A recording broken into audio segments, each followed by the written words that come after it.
Good morning, everyone. Today I'll be explaining you about classifications of business activities. So here we go. Here we can see that industries are classified into three types: primary, secondary, and tertiary. Here we can see that primary industries are classified into two types: genetic industries and extractive industries. What is primary industry? Extraction and production of natural resources and reproduction and development of living organisms, plants, etc. are known as primary industries. For example, fishing, agriculture. Let us know about extractive industries and genetic industries. Extractive industries are those industries which extract or draw out products from natural sources. Extractive industries supply some basic raw material that are mostly product of geographical or natural environment. For example, mining, lumbering. Genetic industries are those industries which remain engaged in breeding plants and animals for their use in further reproduction. For example, the breeding of plants, the seeds, and the nursery companies are typical example of genetic industries. Here we can see that secondary industries are classified into two types: manufacturing industries and construction industries. Manufacturing industries are further classified into four types: analytical industries, synthetical industries, processing industries, and assembling industries. Secondary industries. Under these industries, new products are manufactured by using the previously produced things. Example, producing cotton is a primary industry and producing clothes out of cotton is a secondary industry. It is of two types: manufacturing industries and construction industries. Let's talk about manufacturing industries and construction industries. Manufacturing industries.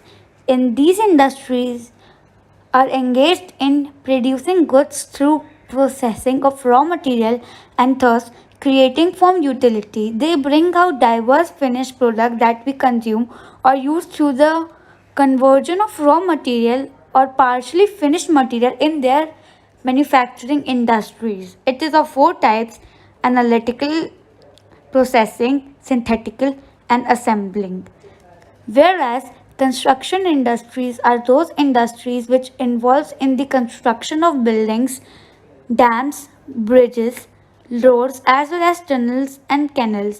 Engineering and architect skills are an important part in construction industry. Analytical industries. It analyzes and separates different elements from the same material, as in the case of oil refinery. Synthetical industries, which combines various ingredients into a new product, as in the case of cement. Processing industries, which involve successive stage for manufacturing finished product, as in the case of sugar and paper. Assembling industries, which assemble different component parts to make a new product, as in the case of television, car, computer, etc. What are tertiary industries? These industries include those services which help business to move smoothly. For example, transport, bank, insurance, storage, and advertising. Now we can see that commerce is divided into two types: trade and auxiliaries of trade. What is commerce?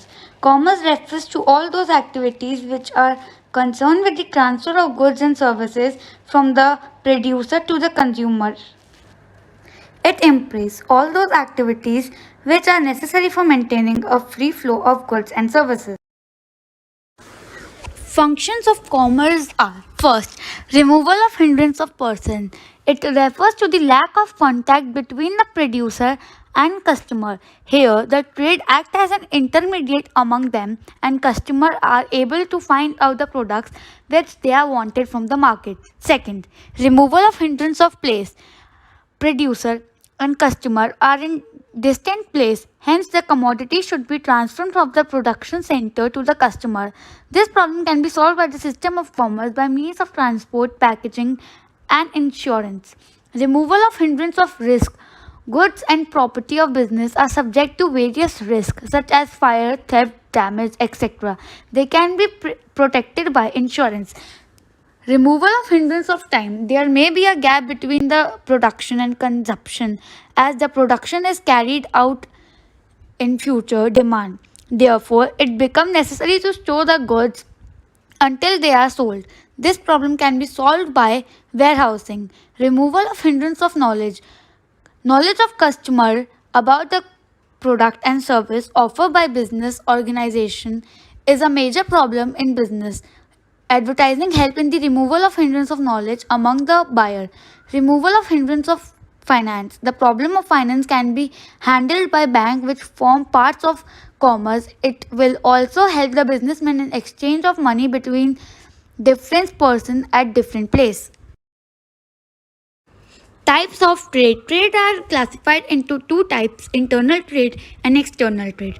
Internal trade are classified into two types, wholesale trade and retailer trade. External trade is classified into three types, import trade, export trade and interport trade. What is trade? Trade refers to buying and selling of goods and services with the objective of earning profit. It is classified into two categories. First, internal trade, which take place within a country. Internal trade is classified into two categories, wholesale trade and retailer trade. Wholesale trade refers to buying and selling of goods in large quantities. A wholesaler buys goods in large quantity from the producer and then sell them to other dealers. He serves as a connecting link between the producer and retailer. Retail trade refers to buying of goods and services in relative small quantity and selling them to the ultimate consumers. External trade. Trade between two or more countries is known as external trade. External trade can be classified into three categories. First, import trade. If goods are purchased from another country, it is called import trade. Export trade. If goods are sold to other countries, it is called export trade. Interport trade, where goods are imported for export to other countries. For example, India firms may import some goods from America and export the service to Nepal. Auxiliaries to trade are classified into four types: transport and communication, banking and finance, warehousing, advertising. Auxiliaries to trade. All those activities which help in removing various hindrances which arises in connection with the production and distribution of goods are called auxiliaries to trade. An overview of these activities are: first, transport and communication. Transportation carries goods from producer to trader and finally to customer. It bridges the geographical distance. It makes for speed and efficiency in exchange.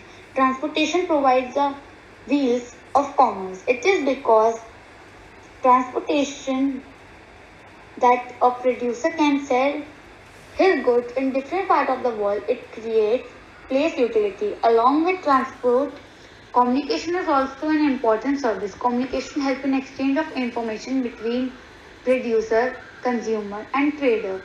The communication service like postal service, telephone service, fax, internet, email, etc. facilities trade of a great extent.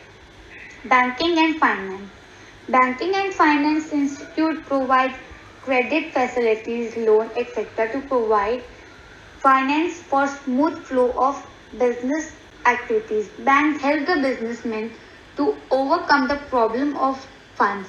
Along with provision of funds, the commercial banks provide many of other facilities such as collection and deposit, issue of bank draft, disconnecting of bills of exchange, etc. Warehousing. It refers to the holding of goods until they are finally consumers. Goods have to be stored at every stage in the process of exchanging. Insurance. There are a number of risks in any business activity. These can be covered with the help of insurance company. Insurance companies undertake to make good the loss by receiving a small amount of premium in advance as consideration. Advertising. In order to find customer, the producer has to inform the customer about the utility and feature of his product. This can be done with the help of advertisement. Advertisements spread awareness among the consumer regarding new goods and their uses. Packaging. Packaging removes hindrance of risk or spoilage, etc. From the point of view of the dispatch of goods to the market, strong and foolproof system of packaging of goods is of great importance.